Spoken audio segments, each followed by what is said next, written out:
Mata dureen waliin ilaallu giddu-galeessa daataa isa jedhudha.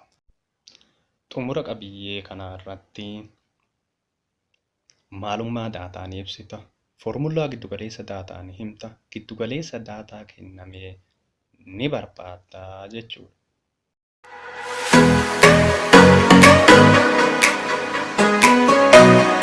Giddu-galeessi maal isa jedhurraa yookaan giddu-galeessi ida'ama lakkoofsota daataa keessa jiranii baay'ina lakkoofsota daataa keessatti kennamanii firuun kan argamudha yookiin shallagamudha jechuudha.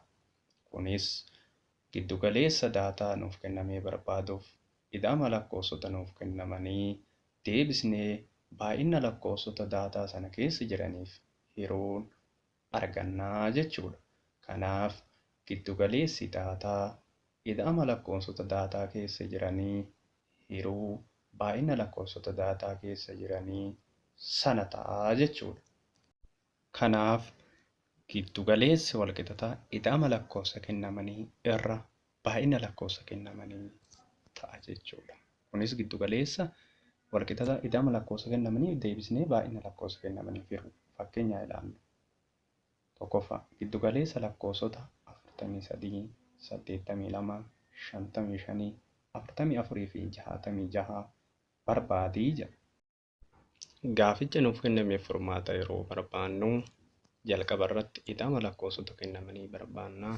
Isaanis 43 ida'uu 82 ida'uu 55 ida'uu 44 ida'uu 66 hunda isaanii yeroo walitti daanu ida'amni isaanii 290 dhufa jechuudha.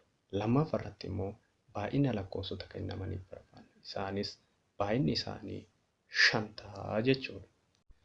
Kanaaf giddu-galeessi walqixataa ida'ama argame irra baay'ina isaanii ta'a jechuudha. Kana jechuun ida'ama arganne deebisnee baay'ina isaaniitiif hirra.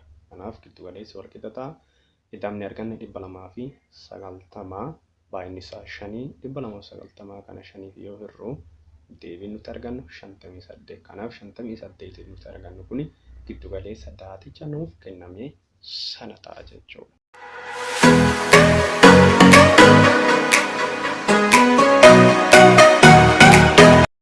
Mee amma immoo fakkeenya lammaffaa ilaallu. Innis giddu-galeessi daataa kan daataa 1, 2, 3, 4 fi xaa yoo 3 ta'e gatiin xaa meeqa ta'a? As keessatti giddu-galeessa nuuf kenne giddu-galeessi daatichaa 3 fi daatawwan nuuf kenname keessaa gatii xaa barbaadii jedhe. Furmaata gatii xaa yeroo barbaannu jalqaba irratti tokkoffaa irratti jechuudha ida'ama lakkoofsota kennamanii isaanis 1 ida'uu 2 ida'uu 3 ida'uu 4 ida'uu xaa jedha. Tokkoon isaanii gaafa walitti daanu 10 ida'uu xaa arganna jechuudha. 1 hanga 4tti jira yeroo daanu 10 ta'a ida'uu xaa jenna. Lammaffaa irratti immoo baay'ina isaanii 1 hanga xaatti daataa nuuf kenname sana yeroo lakkoofnu baay'inni isaanii 5 ta'a jechuudha. Kanaaf giddu-galeessi walqixataa ida'ama irra baay'inaa ta'a. Kennama kana keessatti giddu-galeessa ni qabna, ida'ama ni qabna, baay'ina ni qabna. Kanaaf giddu-galeessi nu qabnu 3 walqixa. Ida'amni keenya immoo 10 ida'uu xaa. Baay'inni keenya immoo deebisnee 5 arganne 5 irraa jechuudha. Walqixataa haa qaxxaamura gaafa baay'ifnu gatii xaa argachuu fi 3 baay'isuu 5 walqixa 10 ida'uu xaa jenna. 3 baay'isuu 5 15 walqixataa 10 ida'uu xaati. Xaa qubatti hambifachuu fi 10 kana gamanaa yoo dabarsinu 15 hir'isuu 10 walqixa xaa ta'a. Kanaaf 15 irraa yoo 10 hir'isnu 5 arganna walqixa xaa'idha. Kanaaf gatiin xaa nuti barbaannu 5 ta'a jechuudha.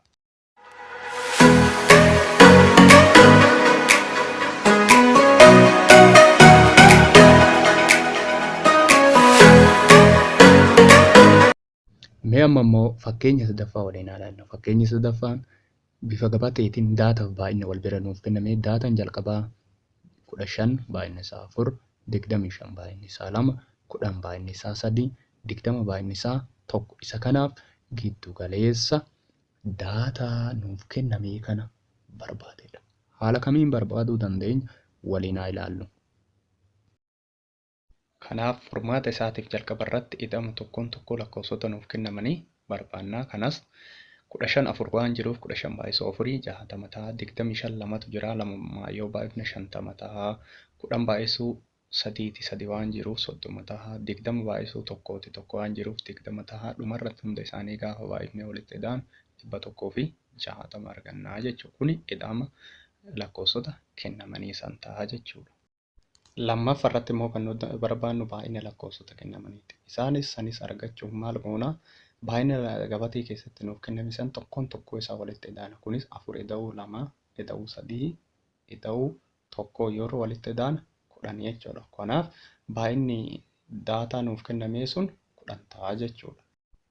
Kanaaf giddugaleessi daatichaa walqixxataa ida'ama argame irra baay'ina isaa ta'a jechuudha. Kunis giddugaleessa argachuudhaaf ida'ama arganne sana deebisnee baay'ina arganne kanaaf yoo hirree giddugaleessa daataa isa kana arganna jechuudha.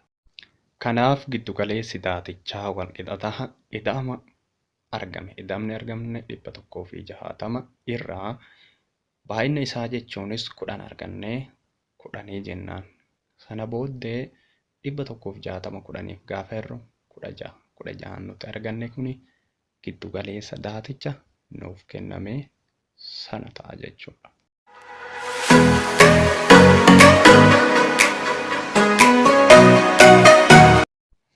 Egaa dhaggeeffattoota keenya qabiyyee keenya irraatiin giddugaleessi maal akka ta'e giddugaleessi ida'ama lakkoofsota kennamanii deebisnee baay'ina isaatiif hiruu akka argannuu fi formulaan isaa immoo giddugaleessi walqixxataa ida'ama lakkoofsa kennamee irraa baay'ina lakkoofsa kennameetiin argachuu akka dandeenyu tokkoon tokkoo isaa fakkeenya wajjin fudhachuun ilaallee jirra. Waan nu dhaggeeffattaniif galatoomaa isiniin jedha.